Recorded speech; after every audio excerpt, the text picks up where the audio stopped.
विज्ञान भारती कक्षा 8 अभ्यास कार्य पुस्तिका के अंतर्गत आज हम इकाई 6 कोशिका से अंग तंत्र तक के अभ्यास प्रश्नों को हल करेंगे।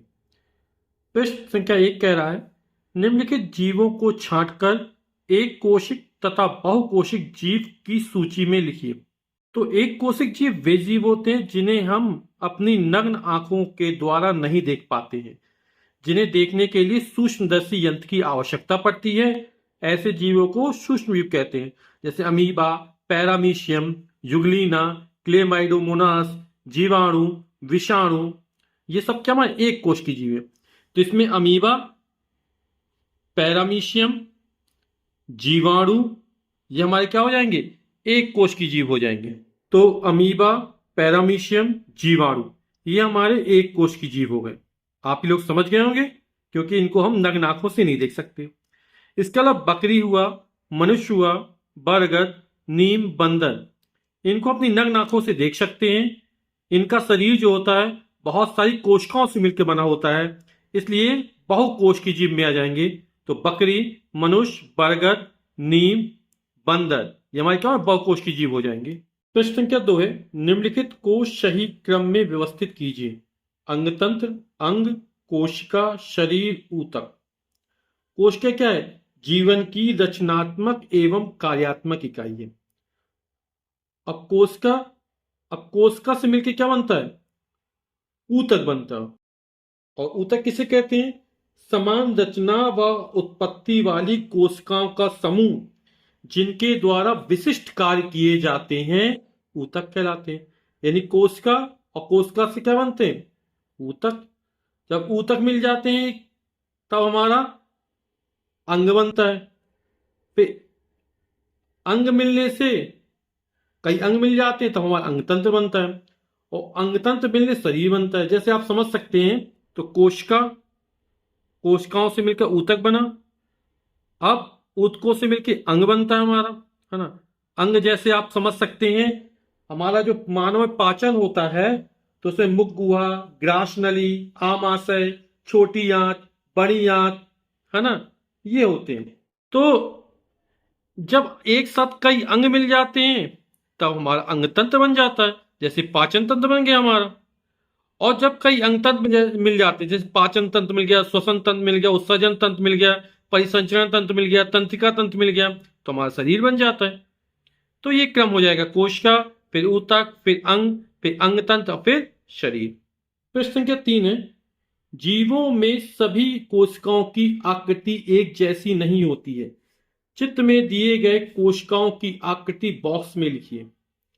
तो यहां पर ये जो आकृति नजर आ रही है वो अनियमित आकृति नजर आ रही है, तो यहां पर लिख देंगे अनियमित। ये आकृति कैसी है, गोलाकार है, तो इसमें गोलाकार लिख देंगे। और ये तर्क रूप नजर आ रही है, तो इसमें तर्क रूप लिख देंगे। प्रश्न संख्या 4 है, स्तंभ आ तथा स्तंभ बा को सुमेलित कीजिए। माइटोकॉन्ड्रिया क्या कहते हैं, कोशिका का ऊर्जा घर या पावर हाउस कहा जाता है, और ऊर्जा उत्पन्न करना इसका काम है।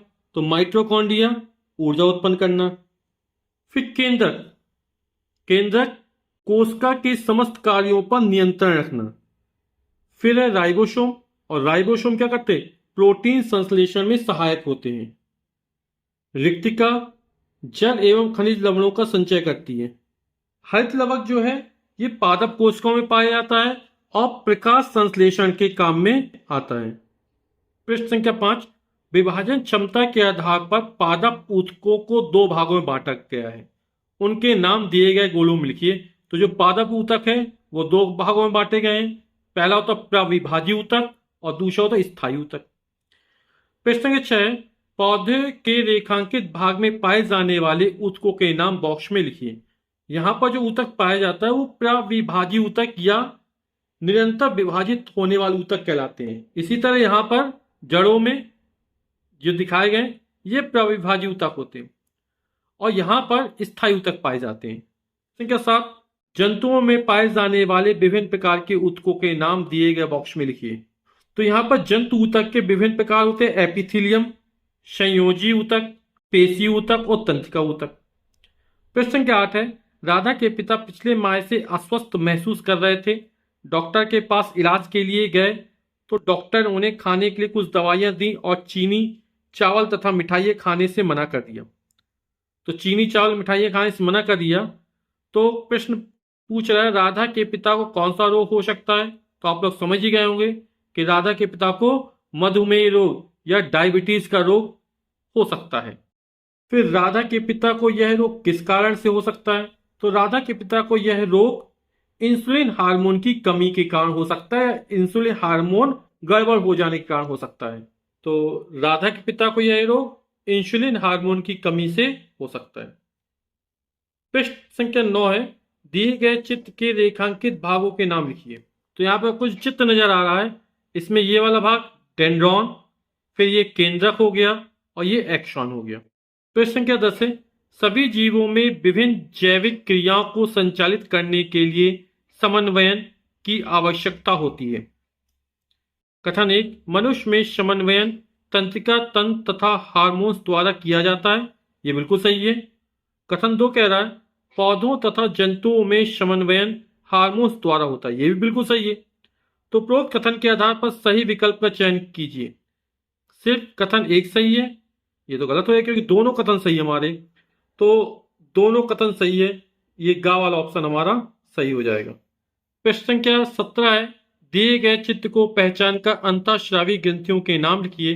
तो ये थायराइड ग्रंथि का चित्र है, ये एड्रिनल ग्रंथि का चित्र है, ये वृषण का चित्र है। प्रश्न संख्या 18 है, निम्नलिखित हार्मोन किन अंतःस्रावी ग्रंथियों से निकलते हैं, उनके नाम लिखिए। तो वृद्धि हार्मोन पीयूष ग्रंथि से, इंसुलिन हार्मोन अग्नाशय ग्रंथि या पैनक्रियास से, एड्रिनेलिन हार्मोन अधिवेग ग्रंथि या एड्रिनल ग्रंथि से, थायरॉक्सिन हार्मोन थायराइड ग्रंथि से निकलता है और पैराथार्मोन हार्मोन पैराथायराइड ग्रंथि से निकलता है। प्रश्न संख्या 19 है, राहुल ने गमले में एक गेंदे का पौधा लगाया। कुछ लंबाई बढ़ने के बाद उसने तने का ऊपरी हिस्सा काट दिया। उसके दोस्तों ने कारण पूछा तो राहुल ने बताया कि ऐसा करने से अनेक नई शाखाएं नीचे से निकलेगी। नई शाखाओं के निकलने का कारण लिखिए। तो इसका उत्तर हो जाएगा तने के ऊपरी हिस्सा काट देने से अनेक नई शाखाएं नीचे से निकलेंगी। ऐसा पौधे में उपस्थित पादप हार्मोन ऑक्सिन के कारण होता है।